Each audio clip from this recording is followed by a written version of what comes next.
ప్రభుత్వం తీసుకుంటున్న నిర్ణయాలను స్పీకర్ గుడ్డిగా సమర్థించడం సరికాదన్నారు టీడీఎల్పీ నేత రేవంత్ రెడ్డి. ఇది ప్రజాస్వామ్య విరుద్ధమన్నారు. ఇతర పార్టీల అభిప్రాయాన్ని తీసుకోకుండా సభ్యుల గొంతు నొక్కే ప్రయత్నం చేస్తున్నారంటున్న రేవంత్ రెడ్డితో మా ప్రతినిధి రాజేష్ ఫేస్ టు ఫేస్.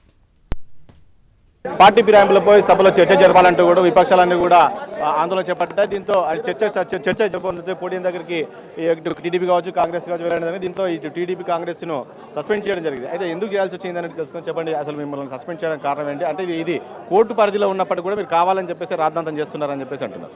ఇప్పుడు అట్లా చెప్పేటోళ్ళకు బుర్ర ఉందో లేదో నాకైతే తెలియదు. ఒకవేళ చదువు రాకపోతే చదువు అనే చెప్తాం, లేకపోతే చదువు వచ్చిన దగ్గర పోయి తెలుసుకుంటేనైనా మంచిది. కోర్టు పరిధిలో లేదు, స్పీకర్ గారి పరిధిలో ఉంది. పార్టీ ఫిరాయింపులను ప్రోత్సహించిన టీఆర్ఎస్ పార్టీ తెలుగుదేశం పార్టీ సభ్యులను ఆ మంత్రివర్గంలో మంత్రులుగా చేసిన పరిస్థితులు మనం కళ్ళ ముందలు చూస్తున్నాం. ఇవన్నీ పక్కన పెడితే శాసనసభలో ఒక అంశం చర్చకు వచ్చినప్పుడు టీఆర్ఎస్ కాంగ్రెస్ పార్టీలు మాత్రమే సభలో ప్రాతినిధ్యం వహిస్తలేవు. బీజేపీ, టీడీపీ, ఎంఐఎం, సిపిఎం పార్టీలు, సిపిఐ పార్టీలు కూడా సభలో ప్రాతినిధ్యం వహిస్తున్నాయి. ఒక అంశం మీద చర్చకు వచ్చినప్పుడు అన్ని రాజకీయ పార్టీల అభిప్రాయాన్ని కనుగొని తద్వారా స్పీకర్ గారు ఒక నిర్ణయానికి వచ్చి నిర్ణయాన్ని ప్రకటించాలి. కానీ స్పీకర్ గారు సభలో ఖాళీ టీఆర్ఎస్కు కాంగ్రెస్కి అవకాశాలు ఇచ్చి మిగతా సభ్యుల గొంతు నొక్కే ప్రయత్నం జరిగింది. కాబట్టి మేము స్పీకర్ గారిని మాకు అవకాశం ఇవ్వండి, మా పార్టీ అభిప్రాయం చెప్తామని స్పీకర్ గారిని అడగడానికి వెళ్ళాం. మేము స్పీకర్ గారిని సంప్రదించడానికి వెళ్తే అక్కడ లెజిస్లేటివ్ అఫేర్స్ మినిస్టర్ గారు మమ్మల్ని సస్పెండ్ చేయమని రెజల్యూషన్ మూవ్ చేశారు. దాన్ని స్పీకర్ గారు ఆమోదించారు. ఇది మంచి పద్ధతి కాదు, ఇది ప్రజాస్వామ్య స్ఫూర్తికి విరుద్ధము. ఇలాంటి నిర్ణయాలు తీసుకునే ముందర స్పీకర్ గారు తన విచక్షణ అధికారాలను ఉపయోగించి నిర్ణయం తీసుకోవాలి. ప్రభుత్వం తీసుకుంటున్న నిర్ణయాలను బ్లైండ్గా సమర్థించడం మంచిది కాదు. కాబట్టి ఇప్పటికైనా ప్రభుత్వానికి ఆదేశాలు ఇచ్చి మమ్మల్ని చేసిన సస్పెండ్ను తక్షణమే ఉపసంహరించుకొని ఈరోజు విద్యుత్ మీద కానీ, అదేవిధంగా జిల్లాల పునర్విభజన మీద ప్రవేశపెట్టిన బిల్లుల మీద కానీ చర్చలోకి మమ్మల్ని ఆహ్వానించి మేము ఇచ్చే సహేతుకమైన సలహాలు సూచనలతోని రాష్ట్రాన్ని అభివృద్ధి పదం వైపు నడిపించడానికి, సభను సజావుగా నడపడానికి స్పీకర్ గారు చర్యలు తీసుకోవాల్సిందిగా తెలుగుదేశం పార్టీ డిమాండ్ చేస్తుంది. విద్యుత్పై షార్ట్ డిస్కస్ ఉంది. దీంతో ఈ గత ప్రభుత్వాలు తప్పుదాలు బయట పడతాయని చెప్పేసి ఈ రోజు ఇలా చేశారనేది అంటుంది.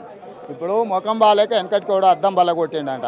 గత ప్రభుత్వాలలో కూడా చంద్రశేఖరరావు మంత్రి, పోచారం శ్రీనివాసరెడ్డి మంత్రి, తుమ్మల నాగేశ్వరరావు మంత్రి, కడియం శ్రీహరి మంత్రి, Jogi Ramanna MLA, Indrakaran Reddy MP, Mahender Reddy MLA ఉన్నోళ్ళందరూ గత ప్రభుత్వాలలో పనిచేసి ఎలుగబెట్టిన వాళ్ళే కదా. ఇక గత ప్రభుత్వం ఎవడు? మేమెవరం మంత్రులు చేయలే, మేమెవరం అధికారంలో ఉన్నప్పుడు లేము. అధికారంలో ఉన్నప్పుడు అంటగాగింది, అధికారాన్ని ఎలుగబెట్టింది వాళ్ళే. ఒకవేళ ఏమైనా అనాల్సి వస్తే బెత్తం తీసుకొని వాళ్ళనే కొట్టాలి. తెలంగాణకు అన్యాయం చేసినందుకు ఆనాడు ఆ ప్రభుత్వంలో తెలంగాణకు అన్యాయం జరుగుతున్న నోరు మెదపకుండా ఊరుకున్నందుకు అందరిని కూడా చింతపరిగెత్తుని కొట్టాలి. కాబట్టి ఈరోజు గత ప్రభుత్వాలు, గతంలో తెలుగుదేశం పార్టీ కరువు సందర్భంలో కూడా 9 గంటలు విద్యుత్ ఇచ్చింది. హైదరాబాద్కు నిరంతర విద్యుత్ ఇచ్చింది.